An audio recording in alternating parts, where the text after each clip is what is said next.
স্বস্তি আছে। ফাইদা ফারাগতা ফানসাব ওয়া ইলা রাব্বিকা ফারগাব। যখন তুমি অবসর পাবে তখন তোমার রবের দিকে একনিষ্ঠ হও। এটাই বলতে যাচ্ছি আমি আপনাদেরকে, যে আমাদের উচিত শুধু আল্লাহর দিকে একনিষ্ঠ হওয়া, দুনিয়াকে ভালো না বাসা। কিচ্ছু না দুনিয়াটা,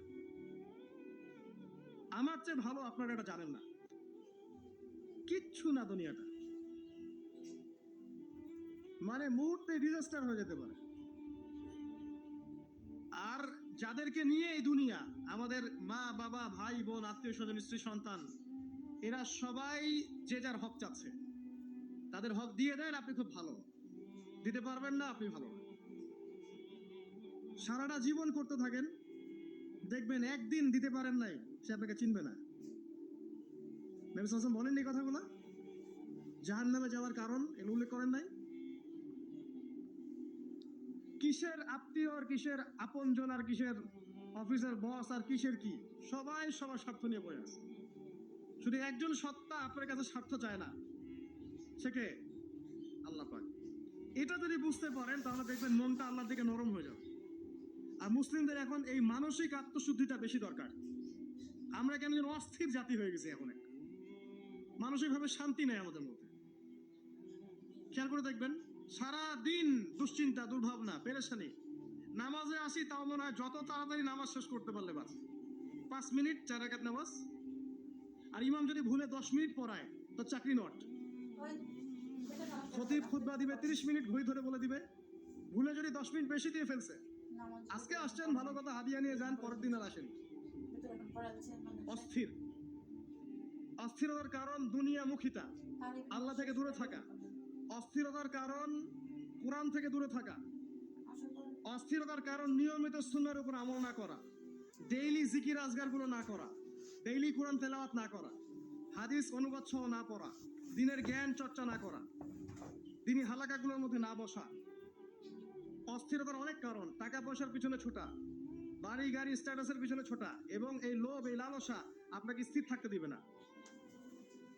অস্থিরতার কারণ এই যে আমরা বলি মেটেরিয়ালিজম, আমরা বলি বস্তুবাদিতা, এগুলো অস্থিরতার কারণ।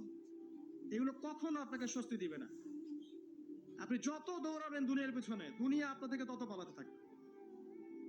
আর আল্লাহ পাক বলেছেন, হে আদম সন্তান, আমার ইবাদতের জন্য সময় বের করো, আমি তোমাকে 2টা জিনিস দিব। 1 নাম্বার, তোমার হাতকে আমি সচ্ছলতা দিয়ে ভরে দিব, আর 2 নাম্বার, তোমার সমস্ত অভাব আমি দূর করে দেব।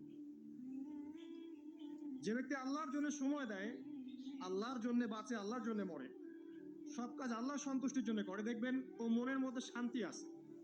হয়তোবা তার 5 তলা 10 তলা বাড়ি নাই, BMW নাই, সুজুকি জিক্সার নাই, তারপরে দেখবেন সে অনেক শান্তিতে আছে, কারণ তার মনের মধ্যে একটা প্রশান্তি কাজ করে।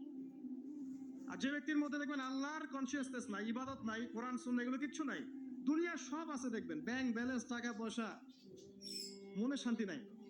সে জামানায় 2 শ্রেণীর মানুষ আসবে, আমি এদেরকে দেখি নাই। নবীজি দেখেন নাই মানে 1400 বছর আগে ওরা ছিল না।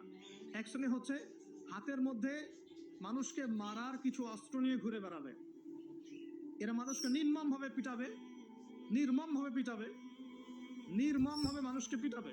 এই শ্রেণীকে আমি দেখিনি, এরা আসবে পরে। হাতে লাঠিওয়ালা সেই গ্রুপ কোনটা জানেন? ওই যে ঘরের মধ্যে ঢুকায় ঢুকায় যে ছেলেগুলোকে মেরে মেরে রাত্রেবেলা মেরে ফেলায়, সেটা গ্রুপে। বিভিন্ন হলে হলে দেখেন না, হকি স্টিক নিয়ে 8জন 10জন মিলে এক একটা করে ছেলেকে ডেকে নিয়ে পিটায় পিটায় মেরে ফেলায়, এইবার সেই ছেলে। এদেরকে যেন জন্ম দিয়েছে ওই বাপের জন্য ধিক্কার, এদেরকে যেন জন্ম দিয়েছে এই বাপের জন্য ধিক্কার। আর এখন এরকম লেডিস গ্রুপে বের হয়েছে, আর মেয়েদেরকেও হলে ডেকে ডেকে পিটানো শুরু করেছে। তোমরা কি মনে করো যে 5জন 6জন 10জন মিলে একজনকে সারা রাত টর্চার করে মেরে ফেলানোর মধ্যে সুপুরুষ তুমি?